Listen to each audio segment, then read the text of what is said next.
శ్రీవారి కారం, శ్రీవారిని ప్రేమించే వారి కోసం. శ్రీవారి spices, chilli, turmeric, coriander powder.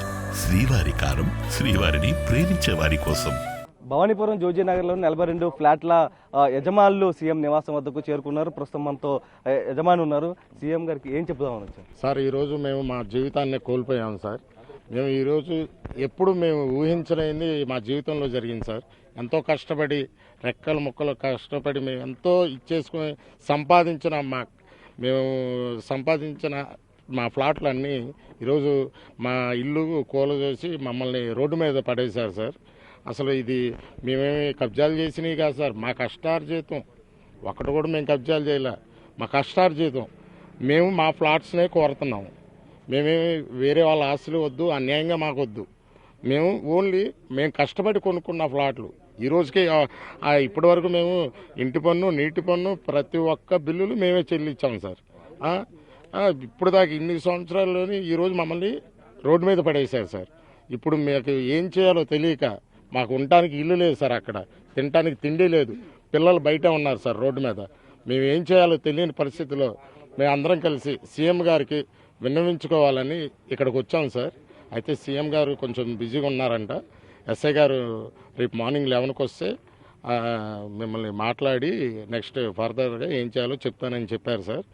అదే సీఎం గారే తలుచుకొని ఏదో ఒకటి చేయాలి సార్. అదే మాకు కోరుకునేది సార్. మీరు ఎన్ని గజాలు కొనుగోలు చేశారు? అంటే బ్యాంక్ లోన్ ఇంకా ఏమైనా ఉందా? ఉంది సార్, మా వారే సార్.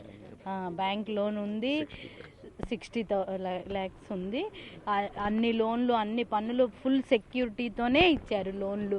ఈ రోజు నా పిల్లలు రోడ్డు మీద ఉన్నారు సార్. నాకు ఇంత పిల్లలు, చాలా చిన్న పిల్లలు. పక్కమ్మాయిని చూడమని చెప్పొచ్చాను. మేము కాపీ వచ్చినా కానీ అది మాకు వదిలిపెట్టలేదు.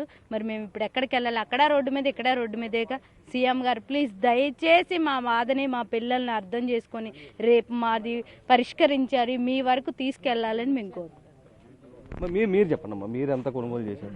1998లో అండి. మేము అక్కడ నేను ఆ టైంలో 9th క్లాస్ చదువుతున్నప్పుడు మా నాన్నగారు ఆర్మీ నుంచి రిటైర్ అయిన డబ్బులతోటి మేము అక్కడే రెంట్కుండే వాళ్ళం అండి.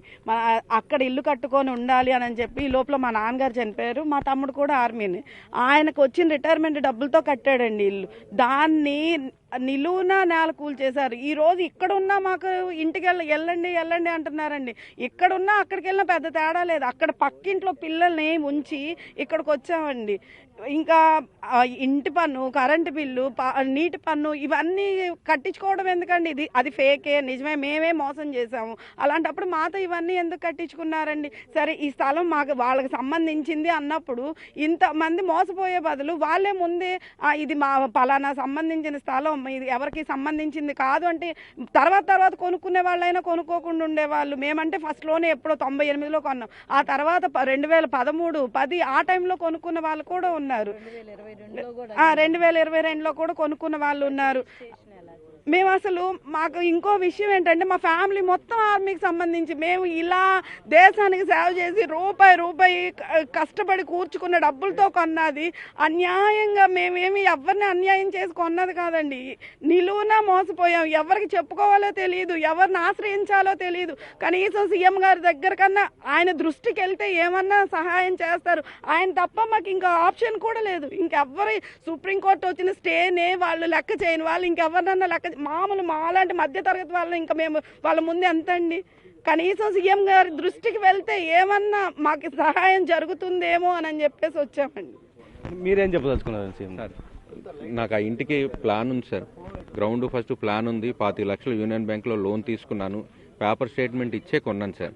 నేను 10 ఏళ్ళ నుండి ఆ ఇంట్లో ఉంటున్నా. వాటర్ ట్యాక్స్ కడుతున్నా, కరెంటు బిల్లు కడుతున్నాను, ఇంటి పనులు అన్నీ కడుతున్నాను. ఆల్రెడీ మాకు స్టే వచ్చింది అన్నా కూడా December 31 వరకు కూడా స్టే వచ్చింది అని చెప్పినా కూడా వచ్చి కూల్చేశారు సార్. ఇప్పుడు మా పిల్లలతో మేము ఎక్కడ ఉండాలి? నడి రోడ్డు మీద ఉన్నారు సార్ అందరూ. ఇప్పుడు ఆవిడ చెప్పినట్టు అందరూ నడి రోడ్డు మీద ఉన్నాం. ఇప్పుడు మేము అక్కడ ఉండలేక మా బాధ ఏదో సీఎం గారితో చెప్పుకుందాం అని చెప్పి ఇక్కడికి వచ్చాం సార్. మాకు ఆయన ఏదో న్యాయం చేస్తారని. ఉన్న ఇల్లుని 31 వరకు మాకు స్టే ఉన్నా ఎందుకని చెప్పి కోల్దేశారు కూడా అర్థం కావట్లేదు. చెప్తున్నా వినట్లేదు సార్. సుప్రీంకోర్టులో అది కాపీ చూపించాం. అదే హార్డ్ కాపీ కావాలన్నారు. అది హార్డ్ కాపీ కావాలంటే సాయంత్రం వరకు. సార్ ఒక్క 10 నిమిషాలు ఆగండి అన్నా కూడా ఆగలేదు సార్. మొత్తం 24 ఇల్లులు మొత్తం నేల కూర్చేశారు సార్.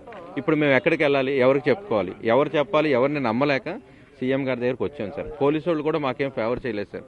అమీనాలు కానీ పోలీసు వాళ్ళు కానీ ఎవరు కూడా మమ్మల్ని అందరూ ఇబ్బంది పెట్టారు సార్. మేమంతా కూడా middle class sir, below middle class. ఎవరు ఏం చేయాలో ఎవరికి చెప్పాలో అర్థం కాక సీఎం గారి దగ్గరికి ఈ టైంలో లేడీస్ని తీసుకొని వచ్చామంటే చూడండి సార్, చంటి పిల్లల్ని పక్కింట్లో అప్పచెప్పేసేసి చంటి పిల్లల్ని వదిలేసుకొని ఇక్కడికి రావడానికి కారణం ఏంటో మీరు సీఎం గారి దగ్గర తెలిస్తే మా బాధ ఆయనకి వినబడితే ఇప్పుడు మేము ఎక్కడ ఉండాలి, మాకు ఇల్లు పరిస్థితి ఏంటి, ఏదైనా న్యాయం చేస్తారని చెప్పి ఇక్కడ దాకా వచ్చాం సార్. రూపాయి దాచుకొని ఇల్లు కొనుక్కున్నాం, కానీ ప్రస్తుతం వేరే వాళ్ళు వచ్చి ఆక్రమించుకున్నారు, ఇళ్ళన్నీ కూడా నేలమట్టం చేశారు. ప్రస్తుతం సీఎం గారు తప్ప మమ్మల్ని ఎవరు ఆదుకోలేరంటూ కూడా బాధితులు మొత్తం చెప్తున్నటువంటి పరిస్థితే కనిపిస్తుంది. Out studio.